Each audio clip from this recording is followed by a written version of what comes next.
¿Qué hubo? Bienvenidos y bienvenidas a un nuevo episodio de Literatus, podcast dedicado al género del cuento y en el cual se habla sobre la técnica, sobre la escritura, sobre el chisme y sobre todo la vida, a veces trágica y otras veces feliz, de los y las autoras que le metieron duro a esto del género del cuento y a la escritura.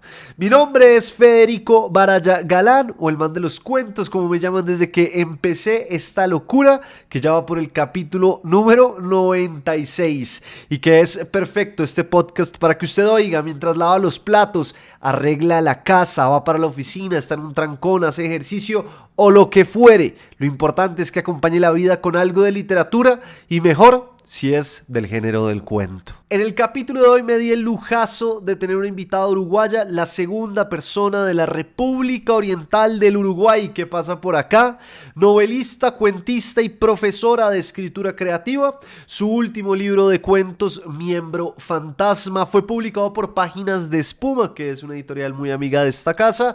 Y sí, hablo de Fernanda Trías, y Miembro Fantasma es un libro de cuentos que se pregunta por lo que ya no está, por la soledad, por las adicciones y también por la escritura. Tiene algunos cuentos cuya tipología la hemos hablado acá en Literatos y sobre todo en los clubes de lectura, en el virtual, que es esta tipología como del escritor perdedor que escribe sobre la escritura y sobre otro tipo de escritores, que pues es muy interesante como esa tipología, que Vila Matas en su momento habló de ella.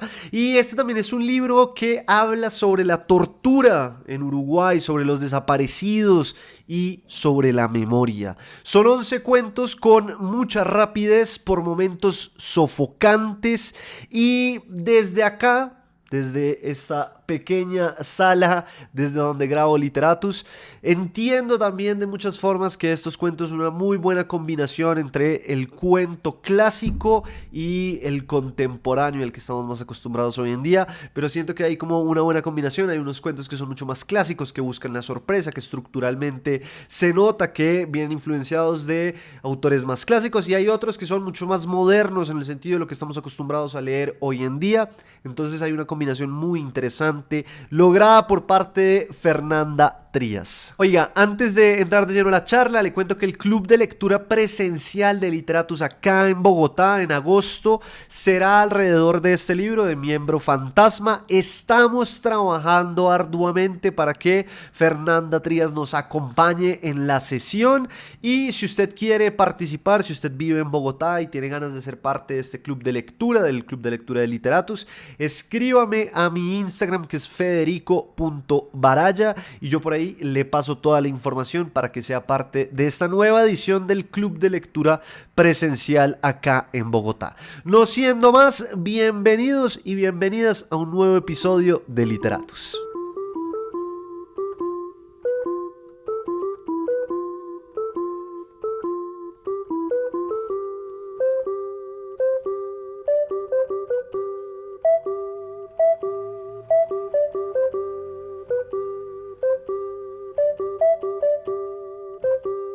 Bueno, Fernanda Trías, qué felicidad, la verdad estoy muy, pero muy contento de tenerte hoy acá en Literatus para hablar de este libro de cuentos que es Miembro Fantasma, que publicaste con Páginas de Espuma, que es una editorial tan bella y que le apuesta tan duro al cuento, y eso me encanta. Pero antes de empezar, quisiera saludarte. ¿Cómo estás? ¿Cómo va todo? Bien, ¿qué tal? ¿Cómo estás, Federico? Bien, todo bien. Tengo entendido que están haciendo como una remodelación por ahí en tu edificio y te tienen desesperada. Sí, por favor, me tienen desesperada, tratando de leer con una maravillosa música de fondo de martilleos y de taladros. No han sido días fáciles, pero bueno, espero que me perdonen si se cuela un poco de ruido en la grabación. Bien, perfecto. Fernanda, ¿cómo es eso de que tú vives en Bogotá? Cuéntame, yo soy muy chismoso, perdóname, voy a ser muy chismoso, pero es que yo quiero saber eso. ¿Cómo así que vives en Bogotá? Sí, vivo en Bogotá desde el año 2015. Vine en 2015 invitada por la Feria del Libro, por la Filbo, porque mi primera novela, que se llama La Azotea, que es muy, muy anterior, pero que se llegó a Colombia en 2015 de la mano de Laguna Libros. Y bueno, esa fue la excusa por la que vine. Y la verdad es que... Ay, no, no, no. Perdón, es que mi perra se acaba de rascar una herida que tiene que le acaban de hacer el veterinario. Bueno, en fin.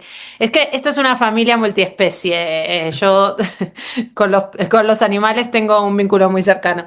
Eh, entonces vine invitada por la Filbo, vine con la excusa de que salía mi libro aquí, a presentarlo, etcétera, y eso se convirtió en ya 11 años de estar viviendo aquí.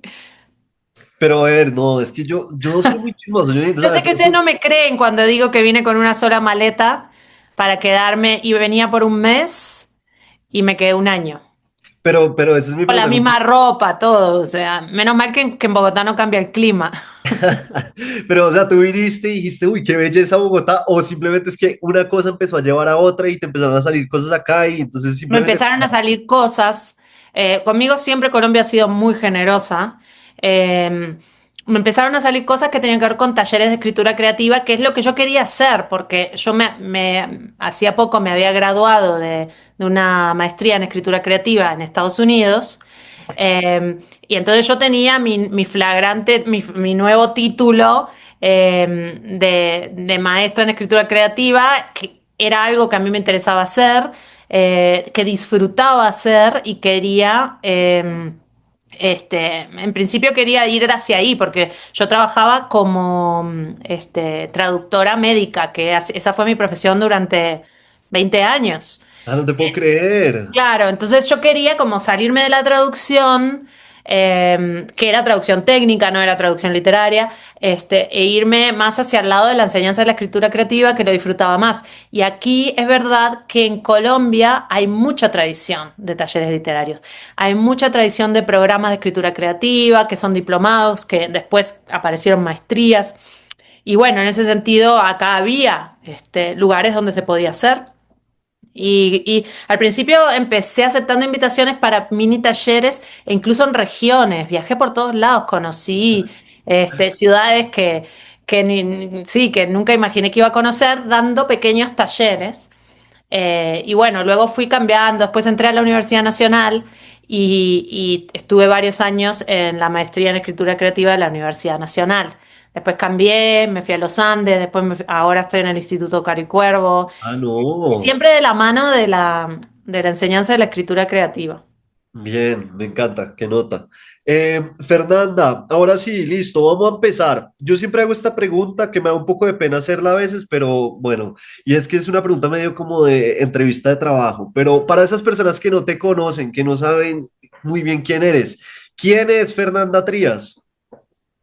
Bueno, una escritora uruguaya, este, que vive en Colombia, que siempre se ha reconocido como una escritora nómade, porque he vivido en muchos países, he vivido en Argentina, he vivido en Francia, he vivido en Estados Unidos, en Alemania. Creo que eso todo ha impactado mucho mi escritura. Ese desarraigo, me refiero, que ya llevo más de 25 años viviendo por fuera de Uruguay. Hay un desarraigo inevitable que tiene que ver, que se ha colado en mi escritura, y diría que bueno, soy la autora de La Azotea, de Mugre Rosa, del Monte de las Furias, que son mis tres novelas que más se han leído y se han premiado, y también de libros de cuentos como del que vamos a hablar, que es Miembro Fantasma, el más nuevo, y uno anterior que se llama No soñar a flores. Bien, frente a eso que mencionas, me parece interesante también el desarraigo porque acá en Miembro Fantasma, primero, hay un cuento que es el que le da el nombre, que habla de dejar pues ese país en el que uno nació, vivió de muchas formas, pero también es curioso ver que tienes cuentos de otras ciudades.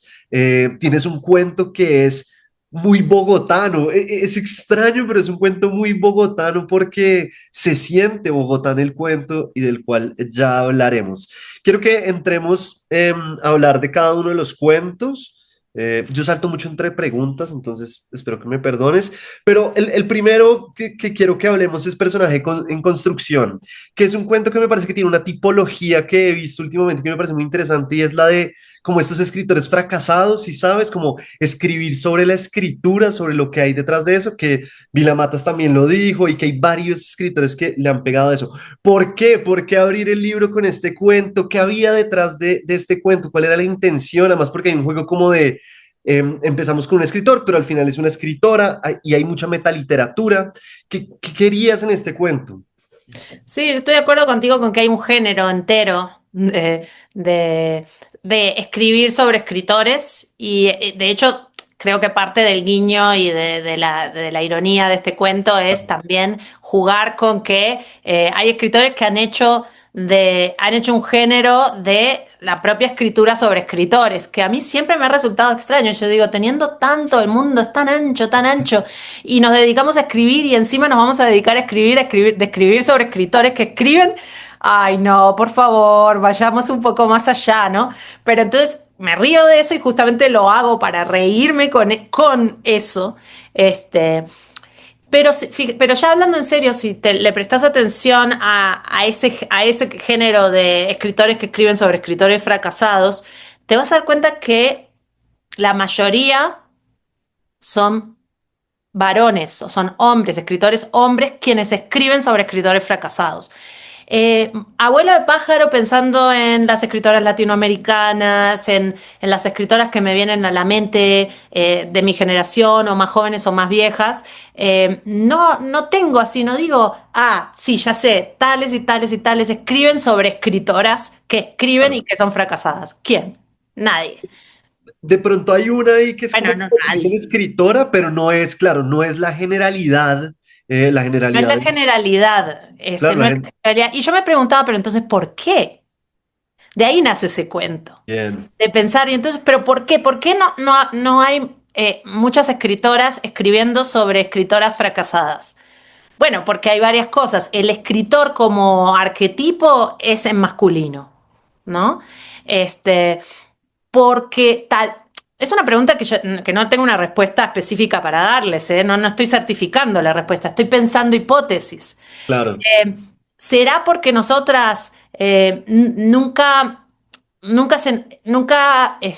digamos que hemos tenido la escritura como algo dado, siempre como algo que hay que ganarse a punta de mucha, no sé, de mucha terquedad, y de una lucha para abrirte un espacio mínimo, donde tal vez no es no crecemos pensando en las escritoras. Sí, es que siempre es en masculino, ¿no? Entonces, eso puede tener como efecto que las escritoras no escribamos sobre otras escritoras. Es extraño, pero entonces yo quería trabajar con eso por esto mismo que te estoy diciendo. Pero claro, yo digo, bueno, yo Fernanda Trías nunca he escrito un libro, una novela a la Vila Matas donde hay un escritor o a la Bolaño. Claro, claro. Y a las tantos, ¿no? Pero quiero decir, ¿por qué? Bueno, vamos a escribir este cuento, pero entonces vamos a complejizar y vamos a meterle de manera irónica y divertida muchas cosas que la verdad son tristemente reales. Sí. Pero, y es un cuento técnicamente lleno de cosas y tiene muchas capas también, que eso lo hace muy interesante. Y al final yo me llevaba este sentimiento, como, no sé, leyendo a Piglia, que dice que el final es tan importante porque le da sentido al cuento y demás.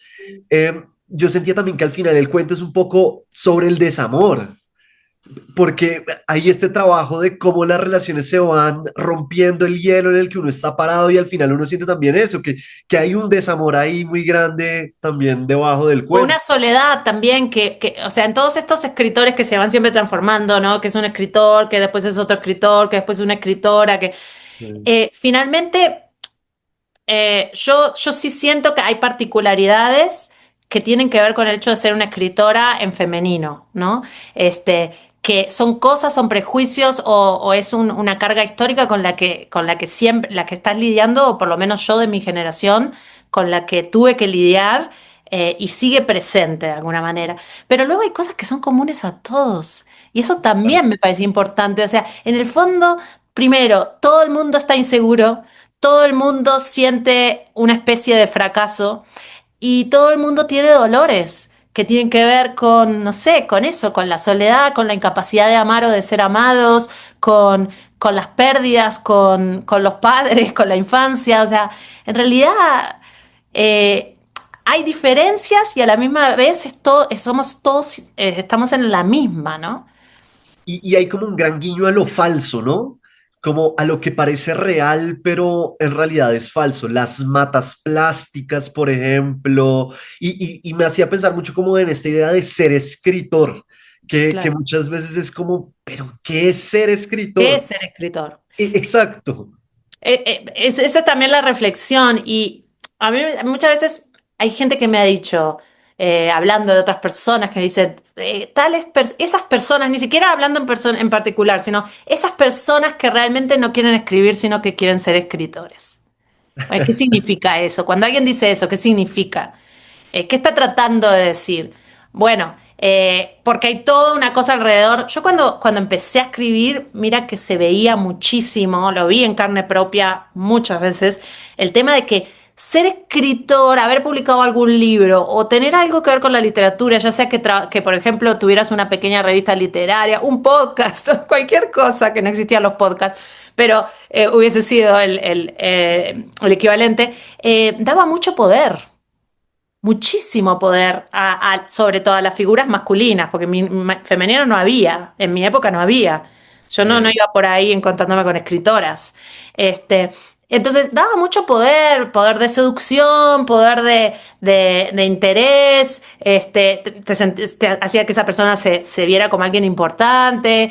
Y hay toda una parafernalia alrededor de la escritura que no es la literatura. La literatura es otra cosa, es un arte, es una práctica.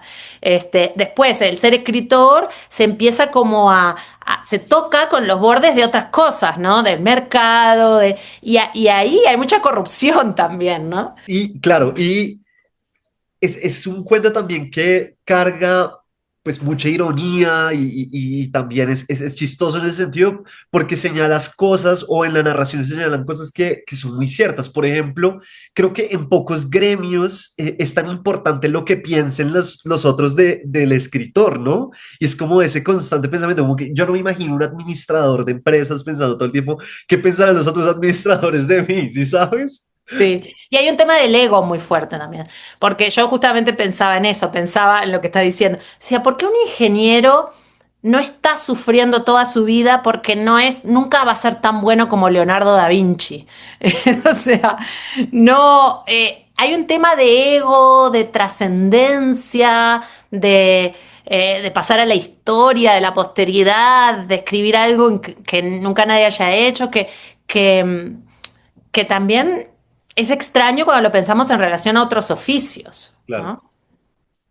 Que también puede ser un tema del arte, ¿no? Pues porque pienso que en el cine, en la pintura, deben pasar cosas parecidas, pero bueno, lo que nos trae a colación es más que todo la literatura.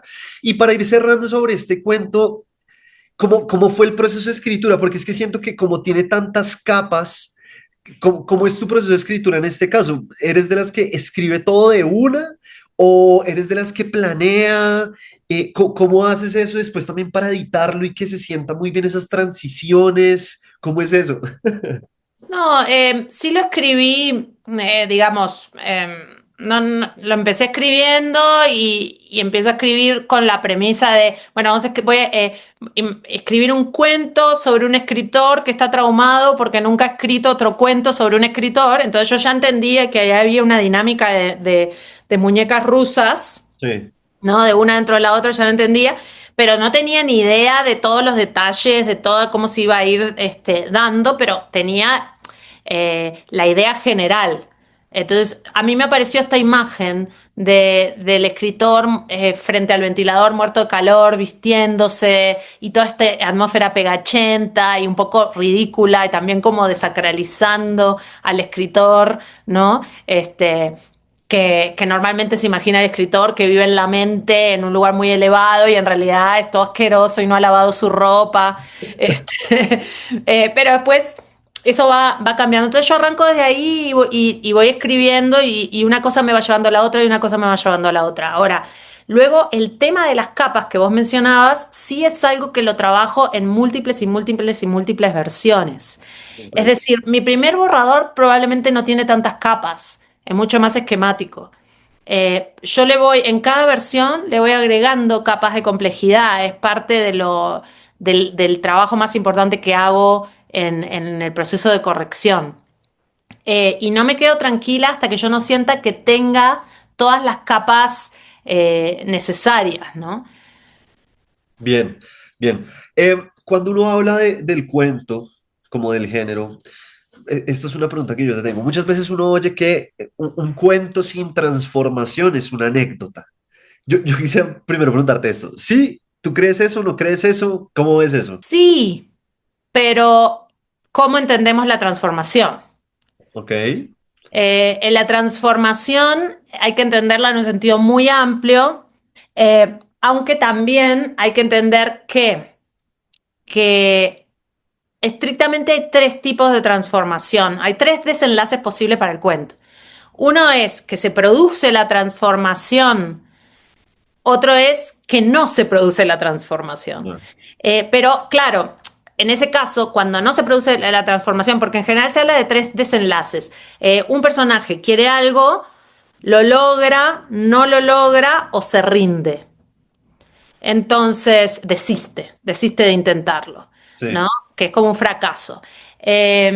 Pero aún si no se produce la transformación, hay otro tipo de transformación que ocurre en el fuero interno por no lograrlo, por fracasar. Entonces, yo creo que esa transformación lo que es muy, puede llegar a ser muy sutil. No tiene que ser grandes transformaciones, ¿no? claro.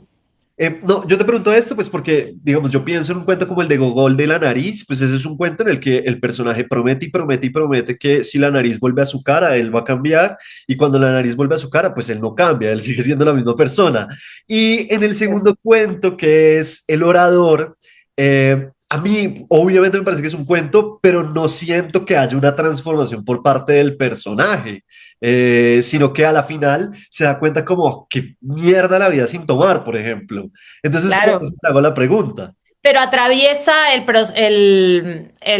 atraviesa la situación no la termina de transformar porque hay una resistencia interna, íntima, Claro. ¿no? Por eso te digo que hay que tomarlo mucho con pinzas y ver caso a caso, este,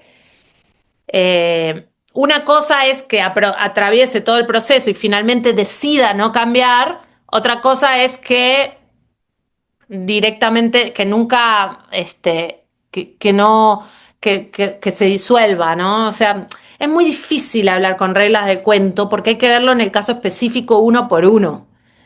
Este, Claro, por eso esas máximas del cuento también muchas sí, veces quedan en nada. son máximas que los grandes cuentistas después te dicen todas las máximas y después te dicen, y la máxima 10 es no hacerle caso a ninguna máxima. Claro, claro, claro, claro. Y este cuento también, El Orador, me abrió como una conversación múltiple en el sentido de que acá empecé a ver y después a través de otras formas también, que hay unas conversaciones con otros autores tipo, no sé si estoy leyendo con el deseo, tipo Berlín y Carver. ¿Hay algo ahí o estoy como leyendo con el deseo?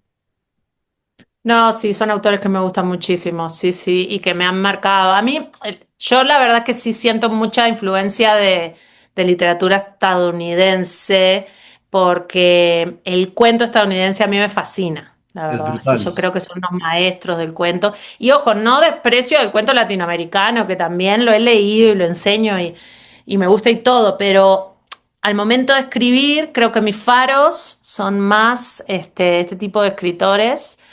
Cheever también, Claro. este, otros, Flannery O'Connor, eh, no sé, un montón, Catherine Mansfield, inglesa, pero que dentro de cómo lo entiende el cuento anglosajón. Sí, sí, yo creo que sí, que me han enseñado mucho esos autores a escribir.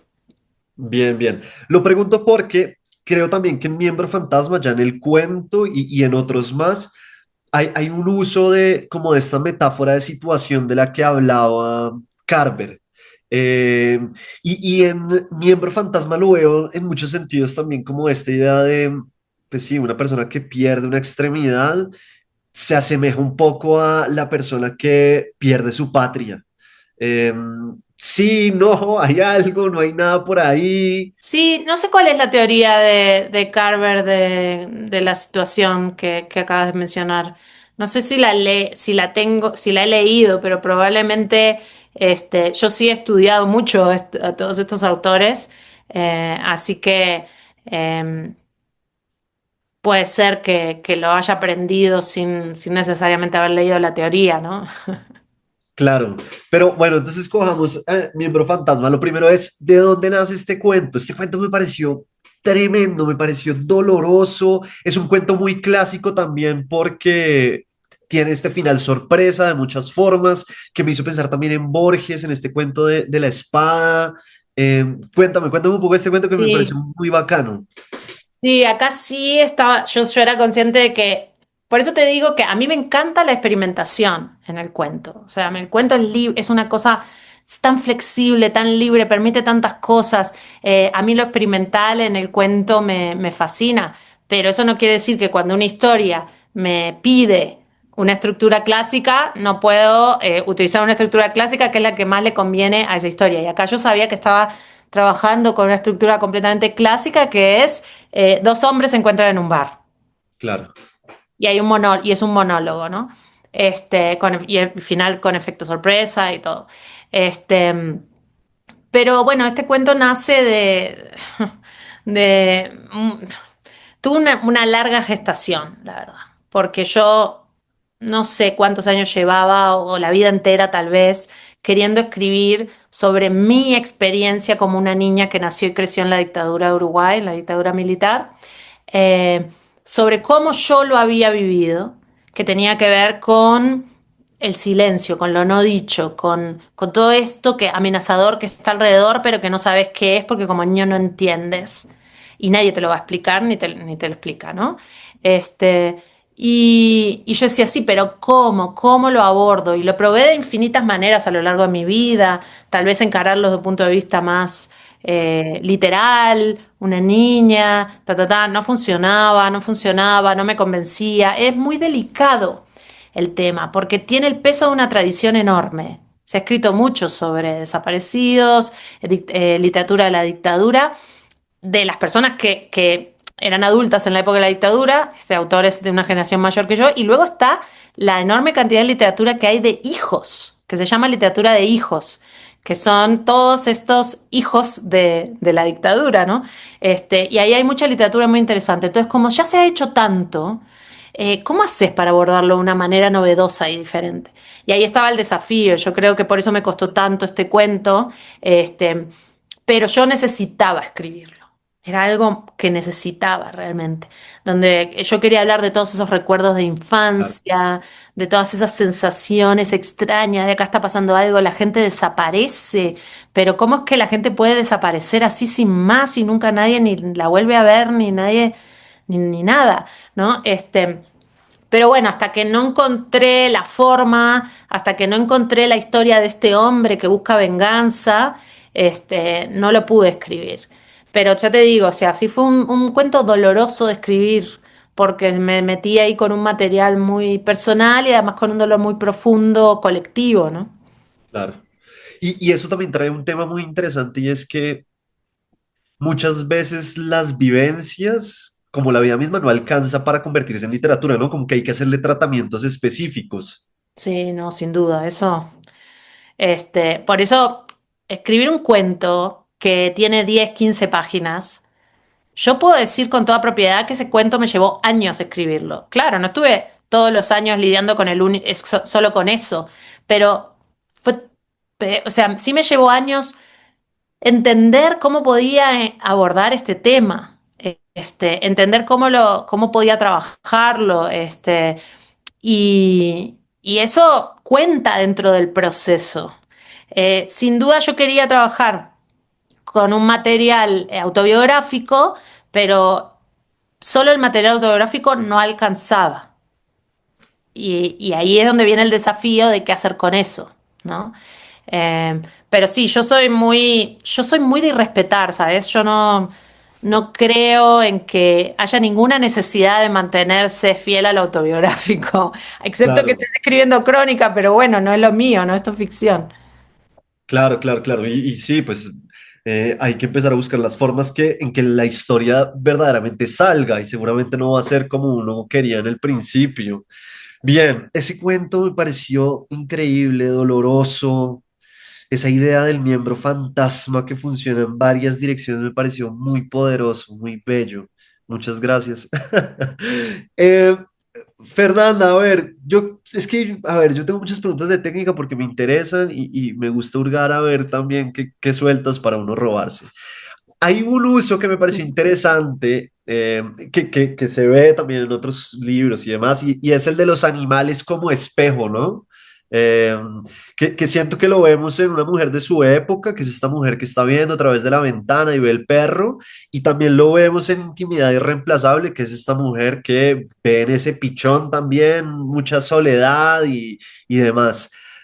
¿Qué nos puedes decir del uso de los animales en la escritura y como en estos casos específicos? ¿Son útiles metafóricamente hablando? ¿Son útiles para mostrar espejos del personaje? ¿Qué hay ahí? Sí, pues sabes que sí, yo lo hago inconscientemente, no es que yo pienso, ay, acá pongamos un animal porque es útil para transmitir esto. Lo hago inconscientemente, eh, pero sin duda permite, por un lado, trabajar la animalidad en los propios personajes y la humanidad en los animales. O sea, las dos cosas que a mí me interesan, porque yo cada vez más pienso en cómo hacer para cómo hacer una narrativa que no sea 100% centrada en el humano, ¿no? En el punto de vista humano. Entender que todo lo que nos rodea está vivo y que eh, todas estas otras personas no humanas, como ahora se dice personas no humanas, claro, porque yo al principio me chocaba, decía, pero ¿por qué dicen personas no humanas? Porque persona es un término jurídico que implica derechos.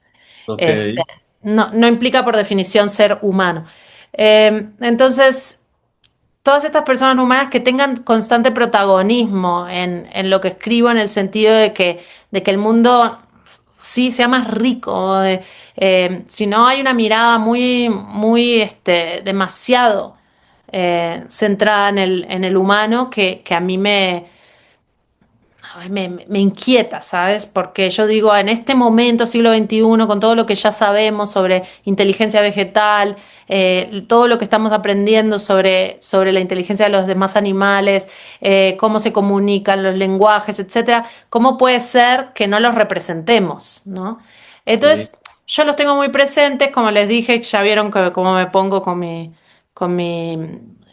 hija no humana acá, que siempre están en mi mundo, entonces se me aparecen solos. Yo no es que lo fuerce, pero sin duda veo cuál es su potencial narrativo. Perdón, tengo que devolverme muchísimo porque tenía esta pregunta también de puro chisme y se me había olvidado y es que acá al principio dice para Camilo y Pirueta. Entonces yo quisiera saber, ¿Pirueta es un familiar animal? Claro, Pirueta es mi perrita, que obviamente es un familiar animal. No va a leer los cuentos, pero acompañó en toda la escritura de los cuentos. Claro, claro, claro, claro. Bien, listo. Me tenía que devolver por eso, pues porque me parecía interesante. Bien, listo. Después de hablar de los animales, yo creo que hacemos un salto importante. Ah, no, antes de eso, en Intimidad Irreemplazable hubo algo que me llamó mucho la atención y es que cuando la mamá está peleando con el hijo porque está utilizando el parlante del hijo y el hijo le dice que ahora lo quiere utilizar, la mamá le dice, salite de mi cocina. Y ese mi va en itálica. Entonces yo quisiera saber cómo esa itálica fue hablada con, supongo que fue Juan Casamayor el editor, o era una cosa que tú ya tenías desde el principio y que querías hacer énfasis, o cómo fue eso. Sí, no, eso ya estaba, ya estaba. Era como un énfasis de enunciación, ¿no? Como que ella Claro. dijese, ah, si es tu parlante, entonces mi cocina, adiós. Este, yo a veces sí, a veces hago eso, que ayuda un poco para el oído, porque como yo escribo mucho con el oído, yo sé dónde están, en qué sílaba están enfatizando los personajes, pero no necesariamente el lector. Entonces, como quiero dirigir, me gustaría que el lector también enfatice ahí, a veces lo marco. No, no, no, Fernanda, pero un segundo, un segundo. ¿Cómo así que escribes con el oído? ¿Qué es eso? A ver, explícanos eso. No, que yo soy muy auditiva en el sentido de que a mí me parece estar oyendo todo lo que está pasando, ¿sí? Me parece estarlo escuchando, literalmente. Y lo que voy haciendo es que lo escucho y lo voy pasando a la página así como lo vengo escuchando. Eh, y por eso hay énfasis, hay cosas donde yo digo, pero ¿cómo lo traspaso al papel esto que yo estoy escuchando de esta manera? Y también por eso mismo, al editar y al corregir, también soy muy auditiva y también trabajo leyendo en voz alta, porque Bien. leo en voz alta para ver si concuerda con lo que yo había oído. Pero, o sea, ¿lees en voz alta mientras vas corrigiendo o eres de esos que lee en voz alta, se graba y después oye? ¿Cómo es? No, no, voy leyendo en voz alta, me voy escuchando y voy corrigiendo. Claro, me pareció curioso porque sí, es un énfasis muy específico en el que hay una intención, es decir, pues si uno le quita la itálica, igual de muchas formas un lector puede entender como, ah, bueno, igual lo está diciendo de tal manera, pero ya darle esa intención es muy claro como que la mamá también rebajándose al nivel del hijo y diciéndole, pues ese es tu parlante, esta es mi cocina y de malas. Bien, no, me parece muy teso eso. Y esto nos trae como al segundo cuento de adicciones, porque ya vimos el orador y ahora saltamos hacia el mundo parara de hacer lo que hace. Porque hay un tema ahí como también, por eso yo pensé en Berdín, en Chiver, en Carver, que son estas adicciones al alcohol y demás. Y yo quisiera preguntarte por eso, porque hay un interés detrás de eso. De pronto soy muy chismoso y no me quieres contar, no sé. Sí, no, siempre me ha interesado, pero en este libro específico, tenía mucho sentido porque yo sí siento la adicción como un miembro fantasma, o sea, realmente como una... Mira, los que dejan de beber o dejan las drogas, eh, viven esa pérdida como una pérdida real, Claro, dolorosa y una ausencia que sigue latiendo, no es que, sí, ahí está, como decía... Luca Prodan, de Sumo, de la banda de Sumo de Argentina que yo amo, tiene un tema que se llama Heroína y habla de los amores de su vida y dice, pero hay un amor que no puedo olvidar y ¿sabes cuál es? Heroína. O sea, claro.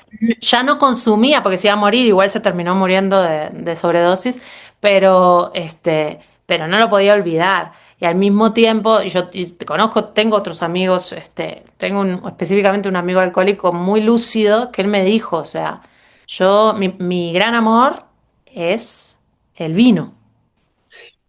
Y es Entonces, como, digamos, ¿cómo no me puedo obsesionar con una claro. cosa así? Es muy interesante, en realidad. Eh, Es de esos elementos que las personas que son adictas a cosas es lo primero que piensan cuando se despiertan, o sea, es un miembro fantasma en ese es sentido. un miembro fantasma, es una compañía, es tu anestesia, es lo que te permite dormir, es lo que te permite despertar, es lo que te permite sobrellevar la soledad, pero también es lo que te permite sobrellevar las situaciones sociales. Eh, ¿Sí? Entonces, fíjate para toda la complejidad que se da, y Claro. por eso también me interesa, porque a mí en la medida en que, cuanto más complejo sea el conflicto, pero una complejidad no evidente, ¿no? Sino una Sí, sí. complejidad que yo pueda ver cómo intento desentrañar eso en lo profundo del personaje, más me atrae para escribir. Además, porque, claro, ese es un punto de partida, pero debajo dejas latiendo algo, por lo menos me quedó latiendo a mí, que dice el personaje un poco, y es que nosotros, por ejemplo, los no adictos, somos los que tuvimos suerte, como esas personas que logran salvarse de la caída en las Torres Gemelas, como no hay una explicación más allá de eso, sino suerte, tuvieron suerte. Y sentí un poco eso al finalizar el cuento y es como, ellos no tuvieron suerte como tuvimos nosotros al no ser adictos a algo. Claro, ahí en realidad, porque hay cosas que me interesan de pensar la salvación, de pensar, bueno, es suerte, ahí está puesto como, esa es la opinión del personaje, ¿no? Pero la idea es justamente que nos cuestionemos, esto es suerte, esto es gracia divina, acá hay elegidos, ¿cómo es este tema? Y la salvación es algo muy profundo, porque, y traigo a colación un tema que me ha tenido mal estas semanas, que es el terremoto de Venezuela, donde eso me ha llevado a pensar muchas cosas. Yo no sé si algún día eso se me cuela en un cuento, pero. Y que tiene que ver con el derrumbe de las torres, en realidad. O sea, yo ya había estado pensando en los derrumbes y estos nuevos derrumbes me afectaron mucho. Porque yo al principio decía, pero claro, los que lograron rescatar de los escombros son los que tuvieron suerte. Y luego las historias más tenebrosas venían a decirme, sí, tuvieron suerte. Hay niños que han desaparecido, que los han rescatado y están desaparecidos. No se sabe quién se los ha robado. Hay personas que sobrevivieron, pero no quedó ni un solo miembro de su familia vivos. Claro, Hay personas que han sobrevivido y les han tenido que amputar. Hay demasiados amputados. Niños, lo que te imaginas, cosas terribles. Entonces, claro, yo digo, todo este tema de qué es la suerte, qué es la salvación, la supervivencia a toda costa, la vida a toda costa, porque como humanos nos aferramos a la vida, y tememos a eso, a ese gran desconocido que es la muerte. Eh, y bueno, él dice que es suerte, habría que ver, yo no sé, porque siempre hay algo ahí que queda latiendo como decir, sí, es eso. claro, claro, claro. Sí, pero eso es muy tenso porque le das profundidades al cuento y que el cuento tenga muchas lecturas. Siento también que tus cuentos son muy piglianos en ese sentido. Es decir, no piglianos, pero corresponden a esta idea de piglia de que un cuento debe contar por lo menos dos historias. ¿Eso es algo que te interesa o no necesariamente? Sí, me interesa mucho porque ya sea que lo tomes desde el punto de vista de Piglia, como que lo tomes desde el punto de vista de Hemingway, de la teoría del iceberg, que hay una punta visible que es la anécdota y está todo lo que está por debajo, que es lo que de verdad sostiene el cuento. Y mira que yo ahora estoy de jurado de un concurso de cuentos, entonces estoy leyendo muchos cuentos y libros de cuentos. Y hay veces que están muy bien escritos y la anécdota está muy bien desarrollada y todo, pero es que no hay subtexto, o sea, no hay nada por debajo de la línea visible, entonces está muy bien y Claro, me deja un poco vacía, tal vez incluso sí me entretiene un rato, pero ¿y qué es lo que queda latiendo después? Lo que queda latiendo cuando cerrás, das la vuelta a la página o cerrás el libro, tiene que ver con eso otro que no se dice, esas otras cosas que, que son realmente las que para mí son las que están ahí dándole capas, textura y profundidad al texto. Ahí lo que decíamos, puede haber transformación en eso, pero no deja de ser una anécdota para mí, bien, porque no está eso otro, ¿no? Esa historia 2 o ese trasfondo que a mí me gusta llamarlo el subtexto, y que es por lo que, por lo que te quedas pensando en el cuento. Es lo único por lo que realmente te quedas pensando en el cuento. listo. Como para ir cerrando esta parte, Fernando, y agradeciéndote mucho también por el tiempo, por las respuestas y demás. Eh, Quisiera preguntarte por De Frontera Solo el Aire, pero un tema muy específico y es, ¿uno cómo hace al escribir un cuento para manejar tantos elementos y que no se le caigan? ¿Cómo hiciste con este cuento? Porque es que es un cuento con muchos elementos que pues yo pienso como en Saunders cuando habla de que el cuentista tiene que hacer malabares y que ninguno se le puede caer. Y acá se ve eso. ¿Cómo se logra eso tan horrible? Sí, sí, sí, sí, tal cual, sos un mal, e incluso yo me siento como una malabarista que está ahí haciendo, y es como, si le agrego esta pelota extra, ¿será que se me cae todo o puedo con una más, ¿no? Bueno, te digo la verdad, si este es un cuento que tiene muchos elementos que se van entretejiendo y al final todos tienen que ver con todos, pero al principio no se nota exactamente cómo, qué es que tiene que ver esto con lo otro. O sea, en la medida que avanzas te vas dando cuenta que todo tiene que ver con todo. Eh, Mira, pienso que tiene mucho que ver con experiencia, oficio y años de escritura. Es decir, cuanto más has hecho ese trabajo, es un poco más fácil lidiar con tantos elementos y que no se te caiga todo, ¿no? Entonces, en ese sentido, claro, para mí el desafío siempre estos cuentos son mucho más complejos que, por ejemplo, los de No soñar a flores, mi libro anterior, porque yo acá ya tengo una experiencia sobre la que obviamente me ayuda, pero bueno, igual el desafío no deja de estar, ¿no? Sin duda. Y la idea es eso, es ir conectando, es ir enhebrando. Este es un cuento que yo lo entiendo como un tapiz, porque no funciona como una línea, sino que funciona más como dendritas que se van conectando, ¿no? Como redes. Y ahí hay un poco, para cada cuento hay que ver cómo. Miembro Fantasma, que es mucho más clásico, sí se siente como una línea. Que es diferente su estructura, se siente como una red.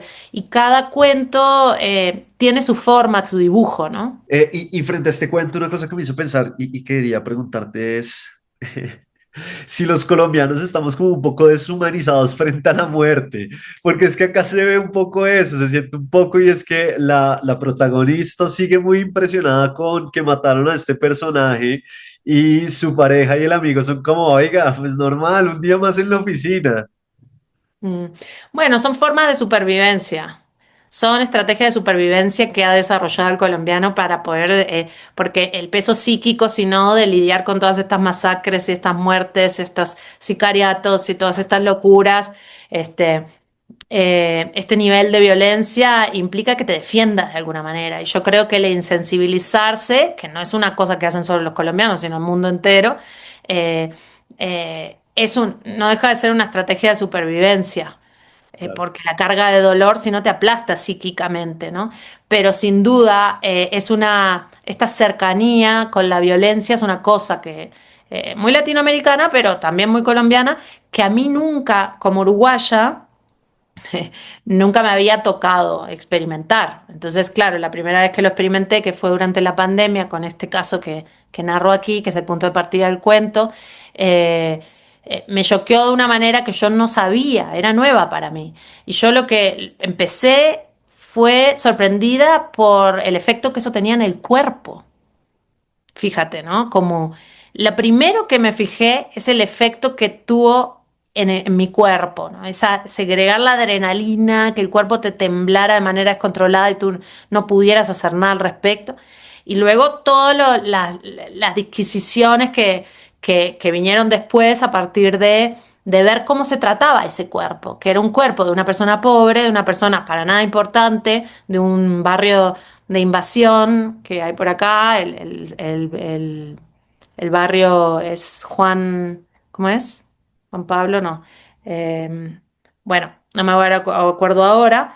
Eh, y entonces, ¿cómo fue el trato que se le dio a este cuerpo? Y claro, ahí yo trabajé mucho con los espejos y con las contradicciones, las diferencias y las similitudes. Y en ese sentido, una de las diferencias era ver cómo los colombianos se burlaban de mi reacción, ¿no? Sí, sí, sí. Es humor negro, pero es una realidad también. Claro, y por eso yo te decía que también me pareció un cuento tan bogotano, es decir, no por la violencia en sí, sino también por todo lo que describes como del edificio, que aquí está como la zona de ricos, pero frente a la ventana también está este barrio de invasión, lo que puede pasar allá frente a lo que pasa acá. Es un cuento muy de pandemia también, que eso me pareció muy interesante porque sucede en pandemia. Entonces, como que tiene varios elementos y pues la estructura que es fragmentada y llena de elementos que pues es muy bella.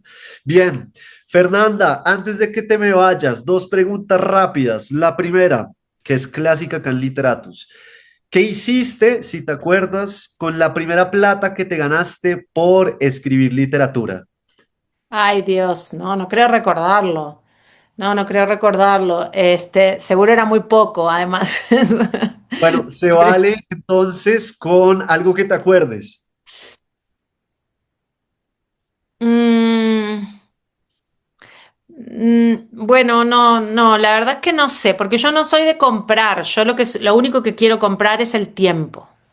Ok, Entonces, y conozco otras escritoras que me han dicho que hacen lo mismo, que todo lo que reciben por libros, eh, lo guardan en una especie de fondo para comprar tiempo después.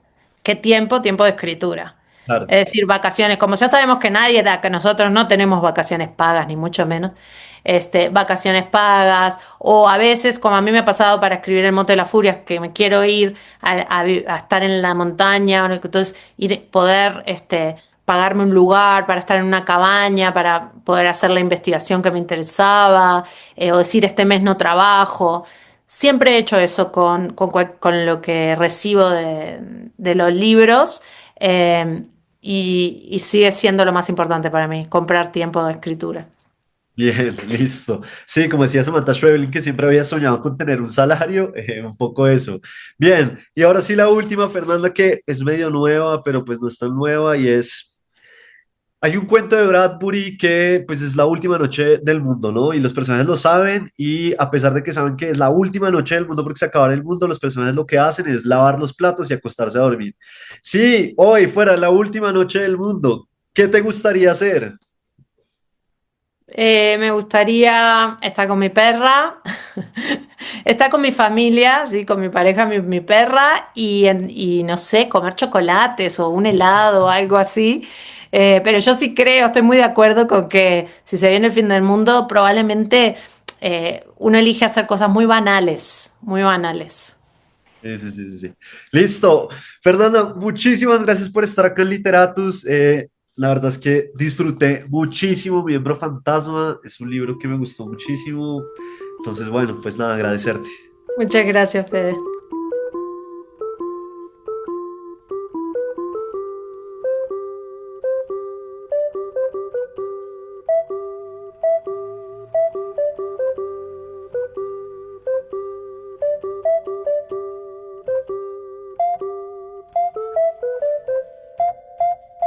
En este capítulo número 96, la autora invitada fue Fernanda Trías y hablamos sobre su último libro de cuentos, Miembro Fantasma. Recuerden que si quieren ser parte del club de lectura del mes de agosto, solo tienen que escribirme a mi Instagram, que es federico.baraya, y por ahí yo les mando toda la información. Nos oímos en un siguiente episodio para hablar más de literatura y sobre todo para hablar más del género del cuento.